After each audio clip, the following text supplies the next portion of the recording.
Hey everyone, this is an additional video for the PACE-tomo parallel cryo-electron tomography tutorial. And in this video, I'm going to show you how to run the actual acquisition script after you already set up all your target images. So let's go to the acquisition script. And for the target pattern, you need a couple more settings that might be useful. So first of all, start tilt, min tilt, max tilt, I'm going to keep at ±60 and start at 0 degrees. I'm going to keep my defocus at -5. If you prefer the focus range that changes for every target in your pattern, you can set a range here and a step size that is applied between targets. You can apply the focus slope in case your tilt axis offset is not defined well. Although I have not used that in a long time, I prefer to set up my tilt axis offset properly, which makes this setting unnecessary. Delay in image shift and tilt can be helpful if your microscope needs some time to stabilize after applying image shift or after tilting the stage. In my case, I usually keep it pretty low or set it to 0 outright. You can set a higher exposure time for your start tilt angle. This might be useful for hybrid approaches where you have like a long exposure 0 tilt image and then you have the rest of the tilt series recorded after. These days this is becoming more and more common for some groups for their high resolution septogram averaging. We can also set a higher exposure time or a higher defocus for the tracking tilt series to ensure that the contrast is high enough to track your target. Although for a purified sample on the Holey support film, this is usually not necessary.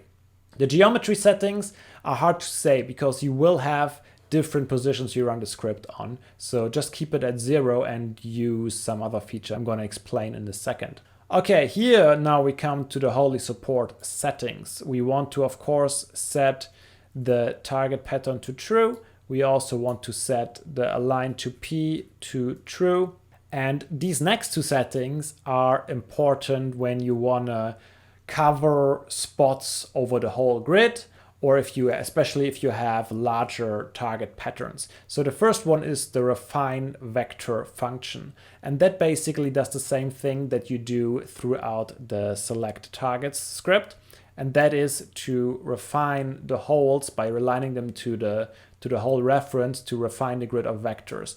But from square to square, especially if you go to positions far apart on the actual grid, the holes might be rotated slightly or distorted. So it's actually useful to refine these vectors for every position independently. And in this case, you want to set this to true. And the same is true for the measure geometry. In the select target script, you saw that it automatically determines 5 points within the pattern. And it can, of course, also do that on the fly. So it can actually do that, measure the focus on these patterns on the fly, and calculate pre-tilt and rotation to apply for every target position independently if you set this to true. All right, next up are the session settings. Beam tilt compensation you want to turn on, especially for large patterns, large image shifts, cause large beam tilt without compensation. And of course, you need the serial EM beam tilt versus image shift calibration done before you set this to true. The add autofocus routine, if you want to, you can set an autofocus to be done at every tilt branch at the tracking area, which causes a lot more exposures and makes your tracking tilt series useless, which is why I usually don't use this feature. Preview alignment is something you do not need if you have a target pattern, and especially if you have the vector refinement turned on. If you do set it to true, it will actually refine every single position against the hole reference. And this takes quite a long time if you have a big target pattern. So in my experience, it's a waste of time. And then we have georefine, which does use the first tilt image, the proper record tilt image of each target at the 0 tilt. It runs CTF find or CTF plotter to estimate the focus on the actual target and then refine the geometry based on that. And on purified samples like these ribosomes here, where you actually have quite a nice signal in every hole, this works quite well. And it can actually refine not only the planar geometry, but if you have a big patterns, you can even go to the second order and you can correct for some of the waviness of the carbon or the gold in this case. So this is actually helpful for these kind of samples. And then for the advanced settings, I'm not going to go too much into detail, maybe point out one or two of them. One is the CTF find and the CTF plotter. CTF plotter is more robust, especially on tilted samples, but it requires the installation of the standalone 3D mod, and you have to set up the proper path for Serial EM to be able to access it.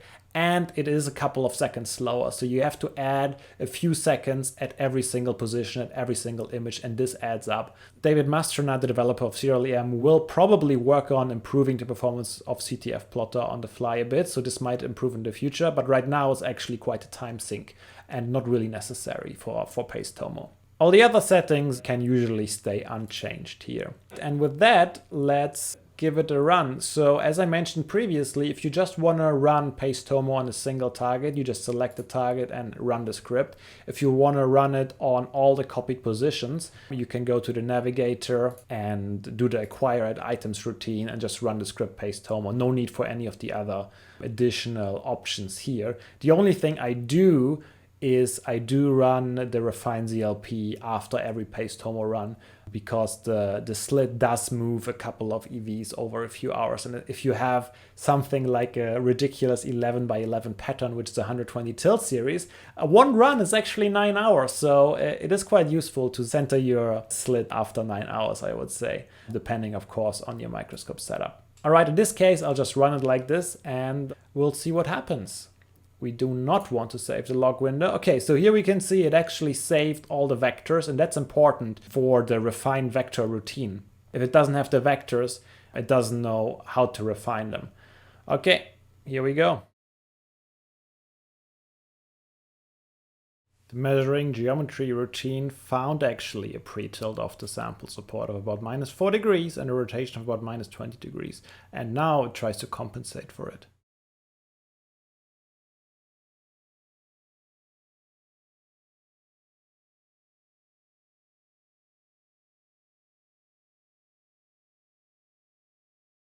All right, it's been a couple of angles now, and I've noticed a few things. One is that the beam is coming in a bit on the left side, and also some of the targets are quite useless to connect. So let's actually stop the collection here, and let's see if we can fix these things. So let's take a view image, so we go a bit away from any of our targets and I can actually fix the beam, which is of course quite tight when I'm running PACE-tomo, but in some cases it actually starts coming in a little bit. All right, that seems about right. Let's get to record. All right, the beam is fixed, and now let's have a look at the targets. I'm just gonna select the targets file again, and I'm gonna go to the select target script and run it on it. Yes. I select the folder and it recognizes that there's a run file associated with this navigator item. So let's have a look at it. All right, as you can see here, we now have tilt series files for all of our targets. So I can actually go through and let's say start here at number 6. This target looks fine. Let's go to the next one, 11. This target looks fine. And if you paid attention, you probably saw that it was target number 15.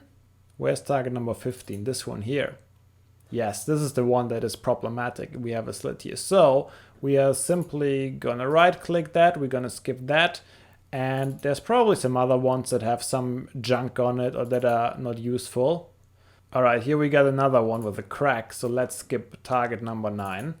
And here we also have a big chunk. So we're going to exclude number 13 as well. Maybe that might be a future update to get an easier way to figure out which targets look good and which ones don't. And of course, ideally, this might be automatable in the distant future. All right, with that, I'm just going to save my changes and close it up.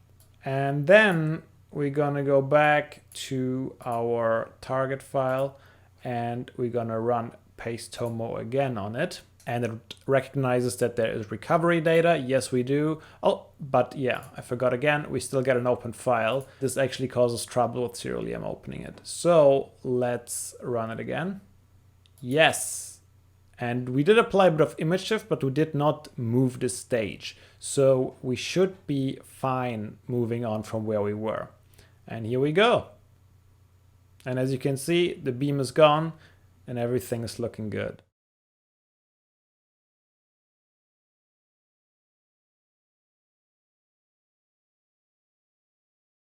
And as we can see here, when it reached target number 9, it was skipped on this branch and it moved straight to target number 10. All right, with that, I'm not going to run it all the way to the end because it's going to take too long and I have enough ribosome data, as you can imagine. So if you have any questions or issues, please leave them on the GitHub page on the Issues tab, and I'm happy to answer them and fix whatever issues crop up.